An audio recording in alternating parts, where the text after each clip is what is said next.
Hi, I'm Sara Delaney with One Big Happy Yarn Company, and this is episode 2 of our Crescent Shawl make-along. This episode is our crochet shawl, this fantastically neon yellow crochet shawl behind us. I love it so much. I can't wait until it is cold outside and I can wrap up in it all cozy and warm.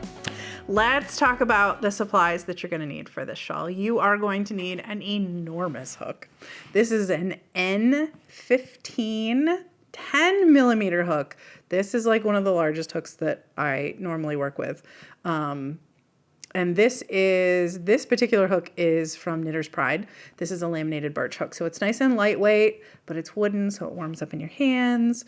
It has a little bit of a thumb rest, but not a super lot of thumb rest, because I'm not really a thumb rest girl, but some of you might be.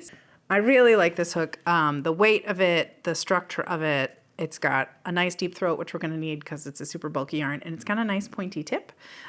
So I super recommend this brand. But if you have a brand, if you already have a hook in your stash that you like and you're happy with and you're comfortable with, feel free to use that. This will be available on the project page if you wanted to pick it up when you pick up a kit, which you can pick up a kit for this project or any of the tutorials that we do at onebighappy.com. The yarn that we're going to use for this one is Magnum from Cascade Yarns. This is a very light and fluffy and lofty yarn. It is a super bulky. It's a number 6 yarn. So you can see it's almost as big as my pinky. It is a very, very chunky yarn.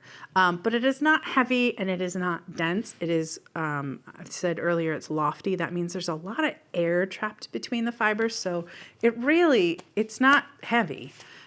It's just big. It's fluffy. So you're gonna need 2 skeins of this yarn. And I think we have almost 30 colors of the Magnum in stock, so you'll have lots to choose from for your kit. You will need some nice sharp scissors. Always recommend stitch markers, and for crochet, we always recommend locking stitch markers so that you can plop them into the fabric that you're making, and they're not going to go anywhere. And then to weave in your ends, you will need a jumbo tapestry needle. You're going to need something with a really big eye to get this yarn through. I'll show you that here. Because it does, you can see the end of the yarn really fluffs out. Kind of reminds me of my cat's tail. When I thread these jumbo needles, I like to fold the yarn over the eye of the needle, hold it really tight, slip the needle out, and then that fold, hopefully if it cooperates, will work its way through the eye of the needle when you push on it. But you've really got to kind of compress those fibers. And then take your time with it so you don't shred the yarn. All of that air being in this fiber makes the structure of this yarn really loose. And I'll tell you what I mean by that. Because there's not a lot of twist to this fiber, there's not a lot of structure, there's not a lot of tension holding it together. So if you put your hands about 8 to 12 inches apart and just pull, it's gonna break. So this is not a super strong yarn, but we're making small stitches, over the width of like an inch or 2. If I pull really hard on that, it's not going anywhere.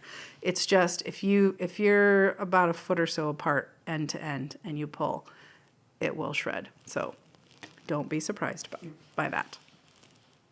I think that's it for supplies. Yarn, hook, scissors, tapestry needle, stitch markers, joy for life. Let's hop into the project. You are going to start with a slip knot, as we always do with crochet, however you enjoy making a slip knot. And then you want to snug it up on your hook just so that it fits comfortably around the hook. You don't want it tight. You want it to be able to move around, but you don't want it super loose. You just want it to be able to comfortably move around on your hook. All right, then you're going to make sure that your tail's out of the way and you're working with your working yarn. And then you are going to chain 66. Now, I'm not going to chain 66 because we would be here all day. And while I do enjoy my time with you, I'm pretty sure you don't want to watch me chain 66. But you will need to chain 66 stitches. That'll take you a few minutes, so go ahead and hit pause here and make your chain, and then come back and join me for row 1. Once you've got your chain complete, I'm going to start row 1 with a double crochet in the second chain from the hook. So not this loop that's on our hook. It never counts as anything. It's just potential. So we want to count underneath that loop that's on our hook. There's 1, there's 2. So in that second chain from our hook, we're going to do a double crochet. So we yarn over into that chain, yarn over, bring up a loop, yarn over and pull through just 2 and through 2 more. We're going to do 1 more double crochet in that same chain. Just like that. And then we are going to do 1 double crochet in each chain across until we get to the last 2 chains. So you're just doing 1 double crochet in each chain all the way across the length of your chain until you have 2 chains left. Go ahead and work on that. Join me back here when you just have those 2 chains left. All right, you're down to those last 2 chains, and we are going to do 2 double crochets in the second to last, and then 1 double crochet in that last chain. And that is the end of row 1. We have a nice long row of double crochets. We need to do a couple more rows before this really begins to turn into a shawl. Let's move on to row 2. We're going to chain 2, and this is where the texture changes up a little bit on this one, in this row. Chain 2, it counts as a double crochet. Then we're going to do 2 double crochets in the first stitch. We need to increase a little bit. And then the fun part for me, for the rest of this row until you get to the last 2 stitches, it's just single crochet. So in every double crochet on your way across, you're going to do a single crochet. And you've got 60 plus stitches to do that in. So again, that'll take you a few minutes. Go ahead and single crochet your way across this row until you're down to the last 2 stitches. Then you can unpause the tutorial and join me back here for the next step. Last 2 stitches. Now remember when I said at the beginning of this row that the chain 2 counted as a double crochet? The chain 2 at the beginning of every row counts as a double crochet. So remember that when you're coming up on the last 2 stitches. If it helps you, and I will do this for the next couple of rows, put a stitch marker in the top of your chain 2 on every row, and then you will definitely be able to find the last 2 stitches when you come to them. So you've done your single crochets across, there's 2 stitches left. We're doing 2 double crochets in the second to last stitch, and then 1 double crochet in the last stitch, which is the top of the chain 2. You take that stitch marker so it's out of the way. Wiggle your way through. The top of the chain always tends to be a little bit tighter than the top of a stitch, so take your time with it. All right, row 3, I'm going to chain 2. Put that stitch marker in there so I can find it later. Click. Then we're going to do 2 double crochets in the first stitch. Then we're going to do 1 double crochet in each of the next 2 stitches. So there's 1.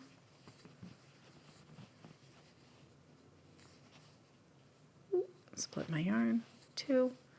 Then we're going to do 2 double crochets in the next stitch.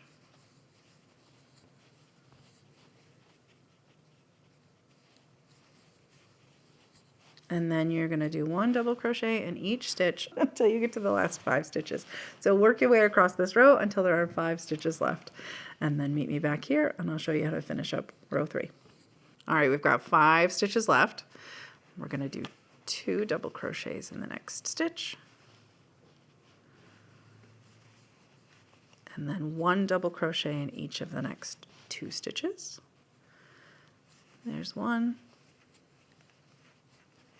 There's 2.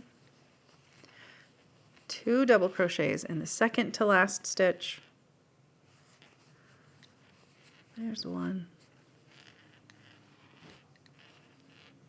There's 2, and then 1 double crochet in the top of the chain 2. There. All right, the next row is row 4, which just repeats row 2 with those single crochet stitches. The next row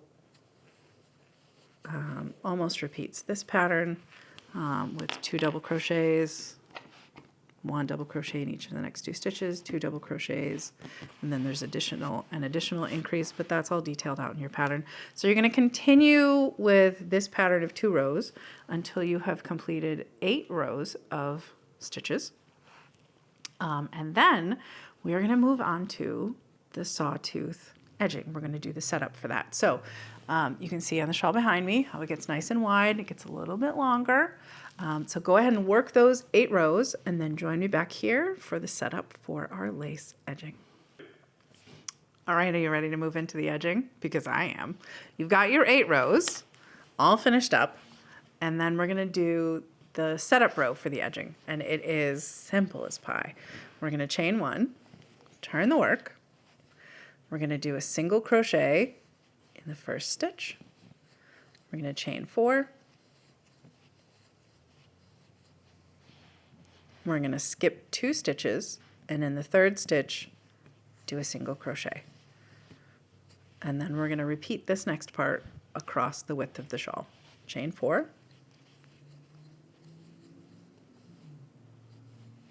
Skip 2, single crochet in the third stitch. And that's it. You're going to repeat that all the way across. You're going to make these nice big loopy loops from one end of the shawl to the other. Then we're ready to add on our actual sawtooth edging. So get that done and then join me back here. Once you've got that setup row done, you'll have all these nice loopy loops. Let me bring the shawl in here and show you what we're going to be working on. So these are the loops that we made here, and then we're going to attach these fantastic little sawtooth motifs around the edge. Let me show you how we do that.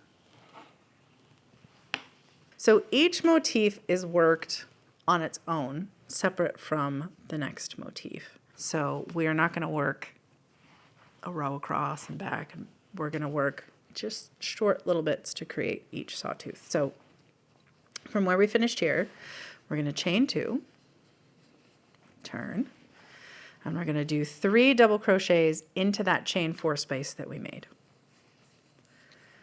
There's 1, 2, 3. Then we're going to chain 4, turn the work again. We're going to slip stitch to the top of that chain 2 that we did.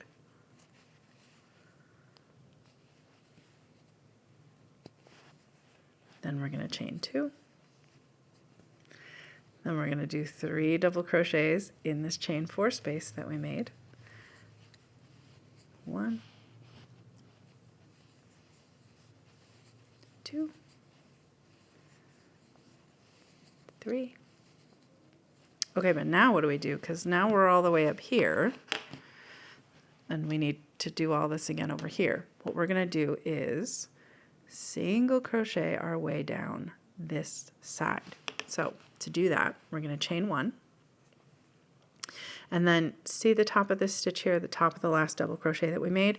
We're going to go into that space and do a single crochet, and then the base of the double crochet here with those 2 legs, we're going to go right between those 2 legs through to the back, yarn over and bring up a loop, single crochet, then a single crochet in what's left of that chain 4 space, and then we're pretty much going to repeat what we did before. Here's that double crochet in that row below. We're going to go right into the top of that double crochet and do a single.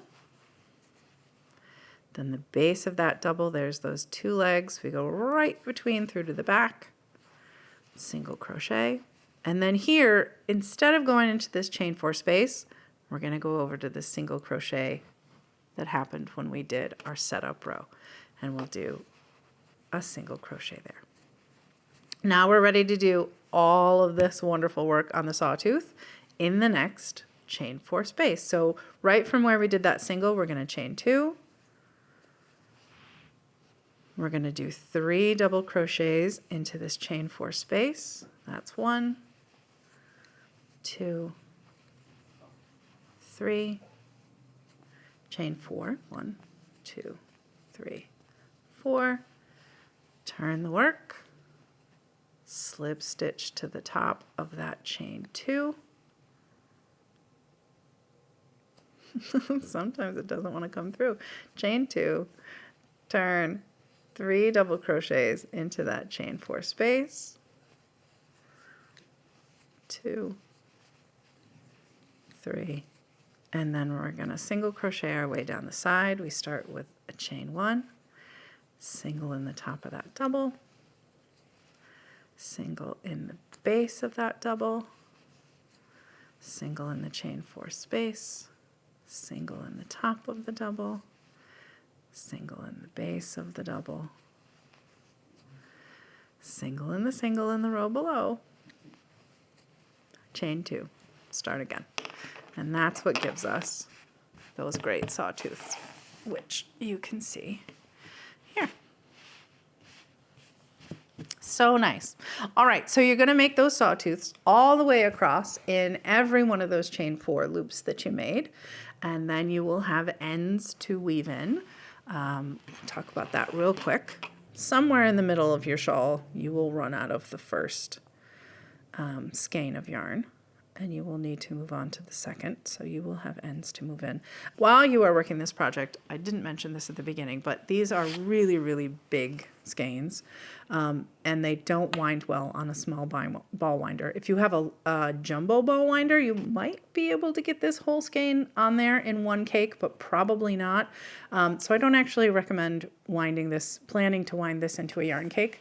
You can see I have a skein open on my yarn swift behind me. That is how I worked both of these shawl projects. I just put the skein on the swift, and then I just worked from the swift. It just spun while I worked. If you don't have a workspace where you can do that, or you don't have a yarn swift, you can certainly put the open skein on the back of a chair or have somebody hold it for you, and you can wind it into a ball by hand. Keep in mind, your hand will probably be cramping by the end of this, because this will wind into a ball about the size of a volleyball. And then make sure that you put it in a safe place as you work, because you don't want it rolling around the house. This works almost better than Velcro at picking up every little hair and dust bunny and piece of dirt in your house. So break out your popcorn bowl and put it in there just so it's protected while you work. All right, weaving in ends is pretty simple. You're going to thread it onto your tapestry needle. I'll show you that one more time. This is a jumbo tapestry needle. You will need a jumbo tapestry needle. I fold it over the eye of the needle, and then I hold it nice and tight, and then that fold will go through the eye of the needle. And then it's just a matter of sort of burying the ends within your stitches. Now remember, I showed you earlier that this, because of the way that this yarn is spun, it will pull apart if you pull on it too tightly. So be nice and gentle. And the nice thing with crochet is that there's so much to the body of every stitch that you can just sort of take a walk, meander your way through some stitches, and it's pretty much going to disappear. Once you've worked about 1 inch to 1.5 inches of yarn into the body of your work, you can cut that tail, and then I like to sort of stretch the fabric a little bit, and what's left of that tail pops right back in. Once you've done all that, you're going to need to block your work. And because this yarn is so bulky and so thick, I do not recommend that you do a wet block. This will absorb so much water, and it will take literal weeks to dry. So you'll want to steam block this project. And the best way to do that is with some kind of blocking surface. These are puzzle piece blocking boards that let you build whatever shape that you need. And this is a very long and narrow shawl. So you can put together, I think I put together 6 this way. And then I put 2 in the middle. And then I can lay the whole shawl out. Oh, I don't even need it for this one. Well, maybe. Nah, you don't need the extra 2 for this one. So I'm just gonna pop those out of the way. It's foam, super flexible. The other thing that you are gonna need for this project that I highly recommend is blocking wires. And we do have blocking wires. These are the worsted weight blocking wires. You don't wanna use the lace weight ones that we carry. They're a little too fine and a little too thin, and you need a little bit more strength for these. And when I say blocking wire, I mean blocking wire. This is just steel wire. It's not going to rust, which is nice because you don't want to put anything in your work that's going to rust. And what you do is you just want to use this from one end of the shawl to the other. And I just sort of thread this in and out every other stitch, just like that. Now these blocking wires none of them are long enough to go all the way from one side to the other. So work your way from one point towards the middle, from the other point towards the middle. If they overlap, let them overlap. If they don't, you'll want to thread a third one through the center. And then you're going to want heat-proof pins. Like, you don't necessarily just want to use your little pearl head pins, especially if you're going to hit it with a steamer, because it might be hot enough to melt the plastic and you don't want that. So these little pins are heat-resistant pins. And now the nice thing about these blocks is there's a nice straight edge. So I'm going to put a pin underneath the wire. So I'm not putting the pin out here because that's not going to hold it in place.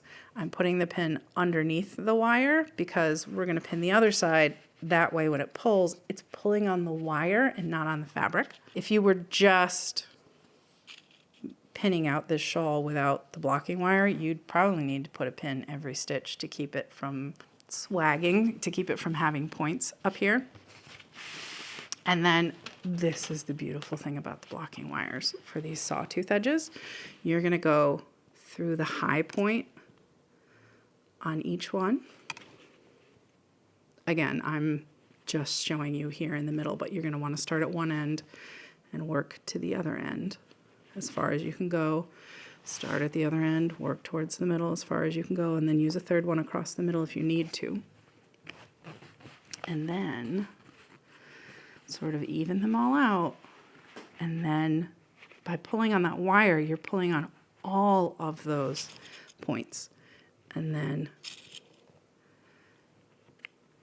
place your pins underneath that wire. So maybe I needed those extra blocks up here. That probably would have been good. But by putting just a few pins underneath that wire, it's holding everything open and you're not having to put a ton of pins in here. You will thank me for that later. Then get your pins out of the way so you don't knock them over and spill them all over the place and have to get on your hands and knees to pick them up. Ask me how I know. Once this is all pinned out, I hit it with a steamer. It's not a super expensive commercial steamer, just a little handheld clothing steamer that I picked up at like a pharmacy or a department store. And you just want to run it over until you'll actually see when you hit the fabric with the steam that it sort of relaxes into place. It's a fantastic thing to see. And then walk away from it. 20, 30 minutes, come back. It'll be cool. It'll be dry. And when you take these pins out and you pull the wires out, there'll be a little bit of recoil. And by that, I mean, it's going to shrink back on itself just a little bit, but not to the point where it was earlier. And now it's blocked beautifully. Your stitches are nice and open. You can see everything, and you are ready to go. So that's our Crescent shawl series. This was our crochet shawl. We also did the knit shawl up there in an earlier episode. So if you are by Craftual, feel free to try both and leave me a comment below. Let me know how you feel. Or if you're the crocheter in your friend group and you have a knitter in your friend group, you can work on these two projects together. And be sure to post your pictures online and tag us in. We would love to see your progress on these projects. If you haven't yet, make sure that you visit onebighappy.com so you can pick up a kit. We have tons of colors for both of these projects. I can't wait for you to make your own Crescent shawls this year. Make sure that you hit the bell below, like and subscribe so that you always know when we have new episodes. And I'll see you in future tutorials. Happy crocheting!